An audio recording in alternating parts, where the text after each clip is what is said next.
Hello everyone, welcome to our channel. Today we are going to discuss about the most important MCQ for UPSC Prelims 2022 Part 4.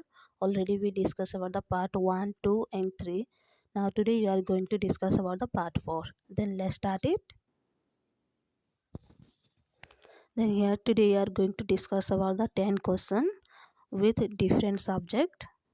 Now we are going to discuss about the question number 1, that is from history. Okay, then question number 1, consider the following with reference to the view of the French traveler Francois Bernier and his time in India. तो जो French traveller थे फ्रांसकोय vernier, वो India में जब थे उनके बारे में जो व्यू था उसको थोड़ा सा देख लेते हैं। Okay, he wrote that Sanskrit was closest to European languages and sponsored several work of inter-translation of texts. Then ये गलत है। He denounced the system of crown ownership of land.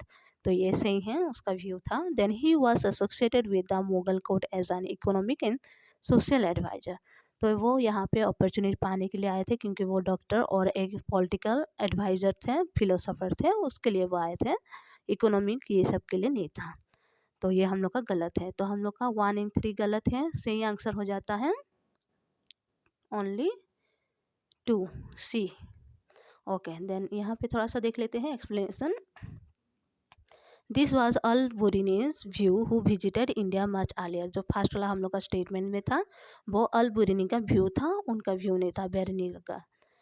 और दूसरा हम लोग का जो स्टेटमेंट था वो हम लोग का करेक्ट था, और उनके व्यू के हिसाब से ये भी था कि मुग़ल इंडिया और यूरोप दोनों ही बहुत डिफरेंट थे। उसका फंडामेंटल जो था बहुत डिफरेंट था, बिकॉज यहाँ पे प्राइवेट प्रॉपर्टी ये सब जो ऑनरशिप है, जो क्राउन है उसी को ऑनरशिप मिलता था, और जो ये है क्राउन जिसके पास है वो लैंड को भी डिस्ट्रीब्यूट करते थे दूसरों को, दैट इज़ नोबल को देते थे और नोबल पीजेंट को दिया करते थे। और ऑनरशिप जिसके पास है वो हमेशा नहीं रहता है। जो लैंडलॉर्ड होते हैं उसका चिल्ड्रन को वो अधिकार नहीं मिलता, या फिर उनका प्रॉपर्टी उन्हें नहीं मिलता था। ओके, देन स्टेटमेंट 3 जो था वो रॉन्ग था, बिकॉज यहाँ पे कोई अपॉर्चुनिटी पाने के लिए वो आए थे और इकोनॉमिक ये सब का कोई ये नहीं था। Okay, then question number 2, which of the following statement about temple architecture in India is incorrect? तो ये हम लोग का आर्ट एंड कल्चर से है। तो देख लेते हैं, Nagara in Dravida are famous south Indian temple construction style. तो ये हम लोग का क्या है, नगर नॉर्थ इंडिया का है और द्रविड़ साउथ इंडिया का है। तो ये हम लोग का करेक्ट आंसर हो जाएगा, बिकॉज यहाँ पे क्या पूछा है, इनकरेक्ट आंसर के लिए भी पूछा है। तो हम लोग का ये इनकरेक्ट है, तो that is the correct answer. तो हम लोग का दूसरा जो ऑप्शन है वो सही है, बट हम लोग का करेक्ट आंसर वो नहीं है। तो देख लेते हैं उसको भी। Vesara order was created through the selective mixing of Nagara and Dravida order. तो ये हम लोग का क्या है, बेसारा जो स्टाइल रहता है आर्किटेक्चर का वो नगारा और द्रविड़ का दोनों ही मिक्सिंग रहता है। Then Panchayatana style of architecture was practice during Gupta period. तो ये गुप्ता पीरियड में ये हुआ करता था, तो ये भी हम लोग का सही है। तो थोड़ा सा इसका एक्सप्लेनेशन देख लेते हैं। ये देखिए, नॉर्थ इंडिया में नगर स्टाइल होता था, साउथ इंडिया में द्रविड़ स्टाइल होता था। बेसारा जो था दोनों का ही मिक्सचर था। देवगढ़ में जो टेम्पल है ललितपुर यूपी में, देवगढ़ टेम्पल वो पंचयातना स्टाइल का था क्योंकि वो गुप्ता पीरियड में बनवाया गया था। ओके, तो नेक्स्ट क्वेश्चन देख लेते हैं। Question number 3, consider the following statement with regard to tundra type of climate. तो तुंद्रा टाइप ऑफ क्लाइमेट कहाँ पे मिलता है, हम लोग का नॉर्थन पोल में मिलता है। ये हम लोग का ज्योग्राफी का सब्जेक्ट हो गया, क्वेश्चन हो गया।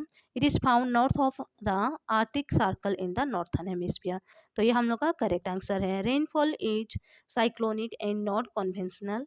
तो ये भी हम लोग का सही है। Mosses and lichens are the natural vegetation of this region, ये भी सही है। तो हम लोग का ये तीनों का तीनों ही सही हो जाएगा। ओके, थोड़ा सा एक्सप्लेनेशन देख लेते हैं। Tundra climate is found mainly north of the arctic circle in the northern hemisphere. It has long several winter and cool and short summer. इसमें जो ये रहता है विंटर ज़्यादा रहता है, और शॉर्ट क्या है, समर हम लोग का सबसे कम रहता है वहाँ पे। और यहाँ पे जो क्लाइमेट है वो एकदम नो कन्वेंशनल रहता है, रेनफॉल जो है और साइक्लोनिक रेनफॉल होता है, ये सब है। और दूसरा हम लोग का यहाँ का जो क्लाइमेट कंडीशन है बहुत ही हार्श है, उसका वजह से यहाँ पे दूसरा कोई भी प्लांट ये सब नहीं उगता है। वेजिटेशन यहाँ पे मोसेस और लिंचेस ही पाया जाता है। ओके, देन नेक्स्ट क्वेश्चन देख लेंगे। The terrestrial and Jovian planet are largely differentiated on the basis of loss of atmosphere from the formers. Which of the following characteristic of terrestrial planet enable this loss of atmosphere. तो यहाँ पे देख लेते हैं option 1, their large size of compare to most Jovian planet, and second their nearness to sun. तो second वाला हम लोग का ये है सही आंसर हो जाता है। तो हम लोग का 2 करेक्ट आंसर। एक्सप्लेनेशन थोड़ा सा देख लेते हैं। जोविलियन प्लैनेट जो है जुपिटर और सैटर्न होता है, जो हम लोग का आज से बहुत ही ज़्यादा बड़ा होता है साइज में। तो ये हम लोग का गलत हो गया। सेकेंड वाला ऑप्शन हम लोग का बिल्कुल सही है, because the terrestrial planet were form in the closer vicinities of the parent star where it was too warm for gases to condense the solid particles. तो ये हम लोग का सन का एकदम नियरेस्ट भी रहता है, और इसका ग्रेविटी जो है उसके मास के ऊपर और साइज के ऊपर डिपेंड करता है हमारा प्लैनेट का। Okay, then question number 5. The Sapru Committee report that was published in 1945 advocated that fundamental right must be included in the Constitution of India. Then princely states should be integrated in the Indian Union without giving them privacy first. तो इसका answer हम लोग थोड़ा देख लेते हैं। Okay, then हम लोग का स्टेटमेंट 1 जो है करेक्ट है, ओनली 1। एक्सप्लेनेशन थोड़ा सा देख लेते हैं इसका। Okay, then Sapru committees divided fundamental right into 2 part. वो एक था जस्टिसेबल राइट और नॉन जस्टिसेबल राइट था, और जस्टिसेबल राइट हम लोग का कोर्ट ऑफ लॉ में जाता था, तो इसके बारे में बताया गया था। और हम लोग का 2 वाला जो है वो गलत था, because there was no such provision, in fact even the word privy purse was not mention in the report. तो प्रिवी पर्स के बारे में कोई भी वर्ड लिखा नहीं गया था रिपोर्ट में। ओके, देन नेक्स्ट क्वेश्चन देख लेते हैं। Question number 6, evolution of untouchability is a component of which of the following categories of fundamental right under the constitution. तो कॉन्स्टिट्यूशन में हम लोग का एवोल्यूशन ऑफ अनटचेबिलिटी कहाँ पे है। तो हम लोग का अलग अलग राइट है, उसके बारे में थोड़ा सा देख लेते हैं। Right against exploitation, right to equality, right to freedom, right to religious.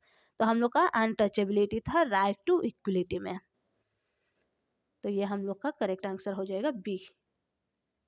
Okay, तो यहाँ पे देख लेंगे। Right to equality is an important right provided for in articles 14, 15, 16, 17 and 18।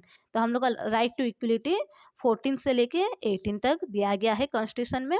It is the principal foundation of all other right and liberties. और ये हम लोग का जो ये है, ये हम लोग का प्रिंसिपल फाउंडेशन है, जो दूसरा राइट को भी ये करता है और लिबर्टी देता है। Article 17 of the constitution abolish the practice of untouchability. तो हम लोग का राइट टू इक्वलिटी में से आर्टिकल 17 जो है हम लोग का वहाँ पे मेंशन किया गया है अनटचेबिलिटी के बारे में, abolition of practice of untouchability के बारे में। Practice of untouchability is an offence and anyone doing so is punishable by law under protection of civil right act. अगर कोई भी ये अनटचेबिलिटी को ये कर रहा है, प्रैक्टिस कर रहा है, तो उन्हें हम पनिश कर सकते हैं, किसके अंदर, protection of civil right law के अंडर हम उसे ये कर सकते हैं। Okay, then 7 number question, which of the following schedule of the Constitution deal with allocation of seat to Lok Sabha. तो हम लोग का जो कॉन्स्टिट्यूशन में डील करते थे राज्यसभा के बारे में, लोकसभा के बारे में नहीं है, तो ये हम लोग का गलत है। यहाँ पे जो 4th schedule, 5th schedule, 2nd schedule है, ये नहीं होगा, नॉन ऑफ दिस होगा, क्योंकि राज्यसभा के बारे में वहाँ पे किया गया है सीट एलोकेशन के बारे में, लोकसभा के बारे में नहीं है। तो हम लोग का 4th शेड्यूल में राज्यसभा के बारे में दर्शाया गया है। ओके, देन हम लोग का question number 8, consider the following pairs, type of worker और एसोसिएटेड एक्टिविटी। तो यह हम लोग का इकोनॉमिक्स से है, तो देख लेते हैं। Blue colours that is primary activity, gold colours that is quinary activities, red colour worker industry. तो हम लोग का सेकेंड ऑप्शन जो है वो सही है। हम लोग का ब्लू कलर जो था, रेड कलर जो था, हम लोग का प्राइमरी एक्टिविटी में आता है, तो ये हम लोग का गलत है, only 2 correct answer be. Okay, तो यहाँ इसको थोड़ा सा देख लेते हैं एक्सप्लेनेशन को। गोल्ड कलर जो है क्वाइनरी हम लोग का वो करेक्ट है, रेड कलर में प्राइमरी एक्टिविटी, व्हाइट में हम लोग का प्रोफेशनल इन हाई टेक्नोलॉजी इंडस्ट्री आते हैं, ब्लू में वर्कर इन इंडस्ट्री आते हैं। Okay, question number 9. Consider the following about South Asian demography and economy. The most populous country also has the highest density of population.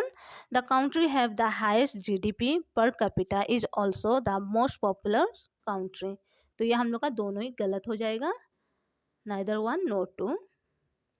Okay, explanation ये देख लीजिए. Populous country, population density is the number of people per unit of area में जाता है. फिर हम लोग का जो साउथ एशिया है, India is the most populous country, but population density of Bangladesh is highest in south Asia. अगर पॉपुलेशन डेंसिटी देखेंगे तो बांग्लादेश में ज़्यादा है, बट पॉपुलस काउंट्री देखेंगे तो इंडिया में सबसे ज़्यादा है. और इंडिया का पॉपुलेशन डेंसिटी है 412. सेकेंड वाला भी हम लोग का रॉन्ग हो जाता है. In south Asia highest GDP per capita belong to Maldives है ये, ठीक है. हम लोग का इंडिया नहीं है और ना ही पॉपुलस काउंट्री है. दैट मीन्स इंडिया या फिर बांग्लादेश होना चाहिए था, बट यहाँ पे मालदीव है. तो यहाँ पे करेंट ऑर्डर के हिसाब से हम लोग का मालदीव, श्रीलंका, भूटान, इंडिया, पाकिस्तान, बांग्लादेश, नेपाल और अफगानिस्तान आते हैं. ओके, तो दूसरा क्वेश्चन देख लेते हैं आज का last question. How is landscape connectivities between different protected area crucial?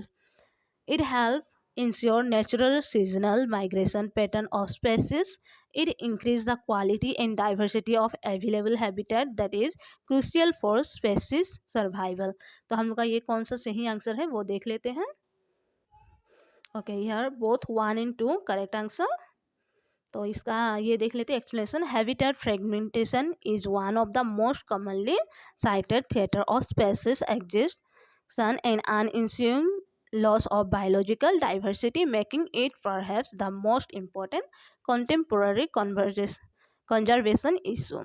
Then second option में है loss of connectivity between contiguous protected area can reduce the size and quality of available habitat, impair and disrupt movement to new habitat, and affect seasonal migration patterns. तो ये हम लोग का ये है. और these changes can lead it turn to detrimental effect for population and species, including decreased carrying capacity, population decline, loss of genetic variation and ultimately species extinction. तो ये हम लोग का है. तो आज का हम लोग का 10 क्वेश्चन ख़त्म हो गया है. नेक्स्ट क्लास में हम लोग का जो आएगा वो देखेंगे. और जो नेक्स्ट क्लास मतलब कल हम लोग का आर्ट एंड कल्चर आने वाला है. तो हम लोग का आर्ट एंड कल्चर का जो चल रहा है वो ख़त्म होने के बाद में हम लोग दूसरा का कोई और एक सब्जेक्ट लेके आएंगे. और ये जो हम लोग का है हर एक दूसरे दिन में ये हम लोग का क्वेश्चन आंसर हम लोग ये करेंगे. क्वेश्चन के साथ में आंसर को भी डील करेंगे और दूसरा क्वेश्चन को एक्सप्लेन करेंगे और उसके आंसर को भी ठीक से जान पाएंगे. तो ये बहुत ही ईजी हो जाएगा हम लोग के लिए एग्ज़ाम के लिए. और आप लोग ज़्यादा से ज़्यादा शेयर कीजिए और सब्सक्राइब कीजिए. मैं भी बहुत सारा जो टेस्ट सीरीज़ है या फिर एमसीक्यू है बहुत सारा नेट में मिल जाता है, बट इस तरह का मे भी नहीं मिलेगा क्योंकि इसी के साथ साथ हम लोग को आंसर भी मिलता है और प्लस हम लोग इसका एक्सप्लेनेशन भी कर रहे हैं. तो ये बहुत ही इंपॉर्टेंट होता है. मे भी दूसरा चैनल में या दूसरा कोई वेबसाइट में आपको इस तरह का नहीं मिलेगा. तो आप लोग ज़्यादा से ज़्यादा शेयर कीजिए और सब्सक्राइब कीजिए. Okay, thank you, take care, bye bye.